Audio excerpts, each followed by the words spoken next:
Hi, my name is ColdBeer, and let's start with Borderlands 3. You blast through weird worlds and enemies as one of 4 World Hunters, the ultimate treasure-seeking badasses of the Borderlands, each with deep skill trees, abilities and customization. So in this looter-shooter RPG you will play solo or join the battle with friends to take on an epic enemies, score loads of loot and save your home from the most ruthless cult leaders in the galaxy. With bazillions of guns and gadgets, every fight is an opportunity to score new gear, and that gear is more than crazy. Firearms with self-propelling bullet shields? Check. Rifles that spawn fire-spewing volcanoes? Obviously. Guns that grow legs and chase down enemies while cursing? Yeah, got that too. On Steam, Borderlands 3 is an owner of very positive reviews, so it's a no-brainer if you like shoot and loot. Just grab the game and be happy. Make your enemies unhappy by making them die. Heroes of Might and Magic, Olden era. I am an old wolf in this sphere. I got my first personal computer in 1998 and it had Heroes 2 pre-installed in it already. Since then I have played every single part of Heroes of Might and Magic, well, at least a little. Like many of us, I like Heroes 3 with free Horn of the Abyss DLC the most, and Olden era is exactly that. Most of the mechanics are taken from the third part, and I was very curious to know if they work or are they just an advertising trick. And long story short, yes, this game is really nice. It's built on the idea of the third part of the Heroes and it carries the torch pretty well. The odd part is graphic style. Come on, it's the most divisive thing. But what I gathered is that these cartoony graphics can grow on you. At first I was skeptical, but the more I played, the more I liked it. I may not be a fan of the visuals, but I'm not a grumpy old dude who can't cope with anything new. Most of the time. Well, sometimes. At least rarely. Very rarely. Almost never, but not today, no. Anyway, I started to notice all the work they poured into the tiny details. Every unit, every dwelling is carefully designed. They look really cool and have specific music and sounds as well. All is good, so I just let my mind accept the fact that the Olden era is a bit more colorful and moved on. And keep in mind that the game is not a copy-paste of third Heroes, more like Heroes 3 Part 2. You know what I mean, and a lot of cool features are added as well, and a very positive review score is nice. Don't overthink it. Terra Nil.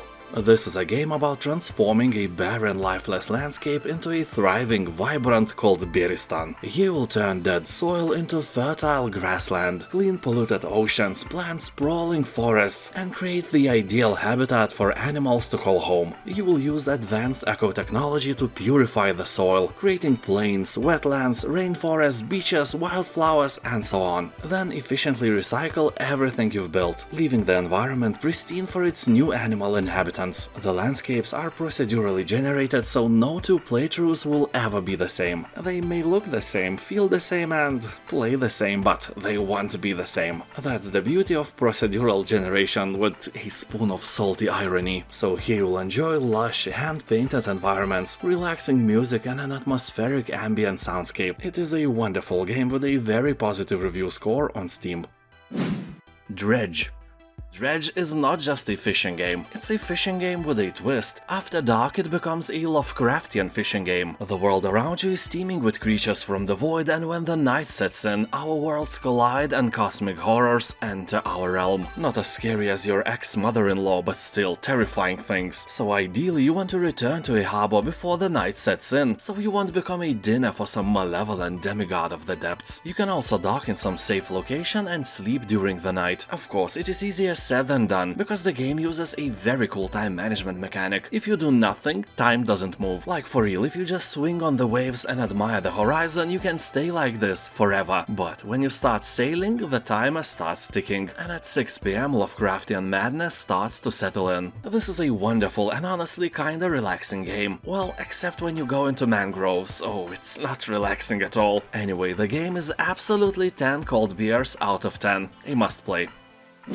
Tainted Grail, The Fall of Avalon. Let me start with the fact that this is an incredible game inspired by the Elder Scrolls franchise, and especially Morrowind. I'm a huge fan of first-person RPGs. I played as a mage and I really enjoyed it. The spells I casted looked and felt really good. That's because developers added a few tricks that make you actually feel the impact of your spells. Time slightly slows and the sound effect is awesome as well. Although I made a hero that was a glass cannon. In other words, if anyone even slightly touched me, even with a tip of a dick, I died. But I don't know, I have liked this type of build since my ancient days playing World of Warcraft, where as a sneaky glass cannon warlock I had so much fun in the battlegrounds. Keep in mind that The Fall of Avalon is not a AAA kind of game, more like a very ambitious indie project. You know, like Outer Wilds for example, indie but awesome. Bethesda is not the only one who can make these kind of games anymore. The Fall of Avalon is getting better and better with every patch. They are slowly brewing a masterpiece, that's for sure. I especially like it because of its beautiful dark fantasy world, really grim and eerie. It's like someone crossbred Elden Ring and Morrowind, and if you like that as well, there is no way you can ignore it. Trepang 2. He will take on the shoes of an escaped soldier who has no memories of his past life but is infused with supernatural abilities. All you want is revenge for something, you know, and you'll stop at nothing. You will deliver devastating punches, sneak around in the shadows, wield powerful weapons, and give the bad guys a taste of their own medicine. Or a taste of pineapple in the potato salad, which is way worse and should be banned by Convention of Geneva or something. So anyways, you can already tell the game has strong horror vibes and has visuals and atmosphere similar to legendary Fear games. Here you'll find 6 difficulty levels, so even if it looks hard to crack, on easy it is quite easy. Game has above 90% of positive reviews on Steam and you can play the free demo version as well. Asterigos, Curse of the Stars. In this high fantasy world you will discover the long-forgotten secrets, interesting battle encounters, interconnected maps full of places to explore, and an immersive story where every choice matters. The game is really fun if you like light Souls-like battles and can enjoy a bit of cartoony graphics, but not everything is nice. Game has no map, like at all, so you will have to remember all the places in your head. That of course creates another level of immersiveness because you will have to use your actual navigational senses you usually never use in games. But do we actually want that? I don't think so. Anyway, if you decide to obtain it, the game will take about 30 hours from your boring life. Death's Door. Here you control a crow, some kind of bird Grim Reaper. Suddenly your assigned soul is stolen, and you must track down a desperate thief to a realm untouched by death, where creatures grow far past their expiry date and overflow with greed and power. Well, this place sounds like a parliament of every country. You will have a vast array of melee weapons, various arrows and powerful magic to overcome a fantastic bunch of beasts and demigods. The land is full of twisted inhabitants and countless secrets, just like Parliament. Anyway, here you'll experience a somber yet darkly comedic tale, uncovering the secrets beyond the flow of souls, the role of the crows, and the origin of the potato salad man himself. Well, probably not the latter, I'm just kidding. Or am I? Monster Sanctuary. Some time ago something happened and platformer games started to develop deepness. Monster Sanctuary is one of those examples when you put a huge interesting game into a 2D side-scrolling setting. Basically it's sort of a Pokemon game where you collect various monsters and use them for your own interest and pleasure. They do all the hard work for you and you gain all the benefits, so they are basically your slaves and have no free will of their own. They have to serve their master overlord and never think about returning to nature ever again, because once you enslave them, that's it, they are bound to your will. And somehow here, you are still a good guy. Neon Abyss. Here you will take control of one of the heroes traversing the dangerous underworld. You will be trying to find a way to remove the curse that made you immortal. If you get killed, you can go back to the Days End bar, where you prepare for the next playthrough. Over time you will unlock new rooms offering previously unavailable items and challenges. People on Steam are saying that this game is like Enter the Gungeon, but actually fun. They say that this is a very nice 2D roguelike with a huge amount of different weapons, perks and companions. By the way, these companions can be earned by finding eggs, which have a chance to hatch if you clear a room. Each of them has unique skills and can increase in power if you can manage to keep them alive long enough. But let us be fair, the only thing you can keep alive long enough is that cactus on your windowsill. Riftbreaker. Here you are, the Riftbreaker, an elite scientist commando inside a powerful mecha suit. Ooh la la! You have entered a one-way portal to a distant planet at the far reaches of the Milky Way. You have a purpose of building up a base that will allow travels back to Earth and continue colonization. So you are tasked to construct a two-way rift back to Earth, because living on a planet without cold, refreshing beer or potato salad is painful, and that shouldn't even be a legal thing. Although you encounter a bit of a bigger problem than the absence of beer, which is monsters, thousands of them. The game itself is a hybrid between StarCraft, Diablo and Satisfactory, a really great and entertaining game. GRIS.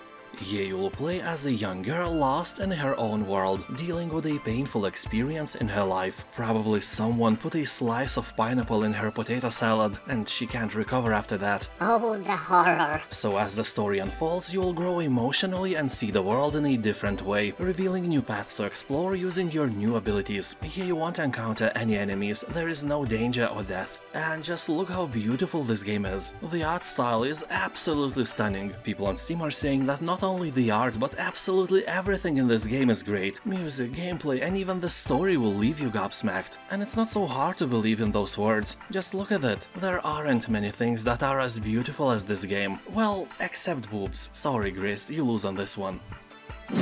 Graveyard Keeper. Here you can make candles from human fat, burn witches, and even sell mystery meat to the local tavern. Well, you and I, we both know that this is human flesh from corpses, but nobody else has to know, right? That is not a question, by the way. You know, you wouldn't want to visit a local tavern as a special guest. You know, I like you. Anyway, Graveyard Keeper is the most accurate medieval cemetery management sim of all time, because obviously there are no other medieval cemetery management games. You'll build and manage your own graveyard and expand into other ventures while finding shortcuts to cut the costs. Use all the resources you can find. After all, this game is about the spirit of capitalism and doing whatever it takes to build a thriving business. If you have guts, try this game. If not, you can always harvest some from a fresh dead body. Dead Cells. Overwhelmingly positive reviews should lock your attention even if you don't like pixel art graphics. And this game can stand strong behind the name of the style, it's true art. The game is really beautiful, just like you, my friend, but graphics are just one side of the coin. People on Steam are saying that this roguelite Metroidvania is probably the best game of the genre. Along with the graphics, you will get great music and gameplay more addictive than potato salad. People are also joking that here using the machete and pistol weapon is the closest thing we'll ever get to Bloodborne on PC. And speaking about platforms, it should be an amazing experience on Steam Deck. You can also acquire it on Switch, but we all know that Nintendo is not very fond of discounts, so the Steam version it is. Stories Untold.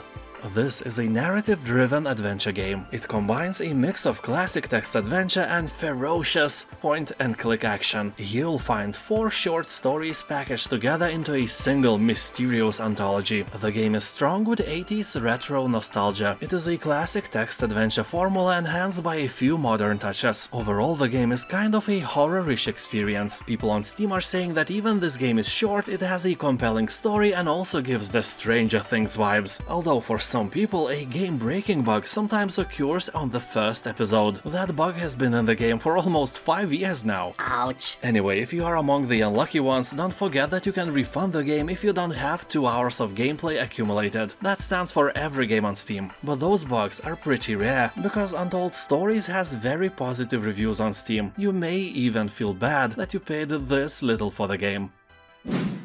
Oxygen not included. Here you'll find that scarcities of oxygen, warmth and everything else are constant threats to your colony's survival. You will guide colonists through the perils of subterranean asteroid living and watch as their population grows until they are not simply surviving but thriving. You know, like Bear Grylls in nature, except here you don't need to drink your own piss. Though you can do that if you want in real life, I'm not judging you. So here, just like in Dungeon Manager games, everything in your space colony is under your control. From excavation to resource allocation right down to plumbing and power systems. Resources will begin depleting with your first breath, so be sure to dig fast if you want to live. Your inhabitants each have different and potentially destructive ways of reacting to stress, so be sure to always keep them happy, whatever the cost, or they will all go amok and you will have to start over again. ABZU. From the art director of Journey, ABZU is a beautiful underwater adventure that evokes the dream of diving. Here you'll immerse yourself in a vibrant hidden world, bursting with color and life as you descend into the heart of the ocean. But beware, as you swim deeper you will confront the dangers lurking in the depths. Nah, I'm kidding, you can't actually die here, and you have no fighting skills as well. This game is a pure adventure, a real member of the walking simulator family. Well, swimming simulator I guess. Although keep in mind that without a controller it is almost impossible to play it. Even with controller it may prove to be a challenge at first. But after a while your brain will adapt and you won't be thinking all the time which button you actually want to press. The adventure is a bit naive, so the game is suitable for children as well. Also for your mother. Just help her with the controls, otherwise she may say something like, I don't understand anything. I want to go up, but it goes down. This BS is still happening even if I'm pressing all the right buttons. no you're not, so let me show you. So if you played Journey you probably will like ABZU as well. This is a great game, you have my sincere recommendations, although keep in mind that this game is just like your Ding Dong. Very short. Shadow Warrior 2. You shall need to survive as a mercenary on the edge of a corrupted world. You will wield a devastating combination of guns, blades, and magic. And with these awesome tools you will eradicate the demonic legions overwhelming the world. You can play it alone or in 4-player co-op. Game features procedurally generated landscapes, powerful new weapons, armor, and arcane relics of legend. You will find an array of over 70 lethal blades and explosive firearms. Choose your weapon based on the situation at hand and then dismantle everything that stands in your path with an advanced gore system. You don't need to be this intact, kind sir. The game also has destructible terrain that explodes in satisfying ways. It's like if you put the Borderlands and Doom into the Cronenberg's machine, and the Shadow Warrior would be the result of the merging. The game takes about 8 hours to beat, so the deal is really sweet. Absolutely delicious spoon of juicy potato salad. Crypt of the NecroDancer. Entertaining music, fast-paced gameplay and RPG elements makes this game really great. I have played countless hours of it and I enjoyed every single one of them. Just be sure that you are a calm person, because this game is hard. Not as hard as Diamonds or Tardigrades for example, but hard enough to make you rage quit a few times. But then you will come back, because Crypt of the NecroDancer is not about the destination, it's all about the journey, which will be very short for you. And the game has permadeath as well. I have died about 100 times by now and probably lost a bit of my brain cells in the process. Well, jokes aside, the best thing here is the music. The name of the game kinda suggests that this is a rhythm game, and that rhythm is amazing, especially when the merchant starts to sing. That is priceless. And the conclusion would be that Crypt of the NecroDancer is one of the most entertaining roguelite games I have ever played. You have my all recommendations. From Glory to Goo. It may not be the prettiest RTS, but it is for sure one of the most entertaining ones. This is a sci-fi survival strategy set on an alien world. You will serve as humanity's pioneer by establishing a colony and supporting your colonies still in orbit. But beware, the Goo, a relentless shape-shifting force, approaches from all sides, even above and below. Basically, you will have to build your colony to repel local horrors who are not very fond of uninvited guests. But if you look at this philosophically, you will realize that the real monster here is you. You came here, you destroyed their beautiful landscape with your pathetic buildings that are making energy out of their plants and animals and filtering your piss so you could have drinking water. They have a right to be angry, and they use that right quite excessively. The game is single player only. It includes 23 Steam achievements and multiple factions with units and buildings you can use. You know, ally or destroy depending on your captain and biome. Bad reviews are rare. Most of the people who play the game are saying that it is not perfect but really entertaining. What else you may want? And now thank you for watching, have a nice day, and I'll see you next time. Bye.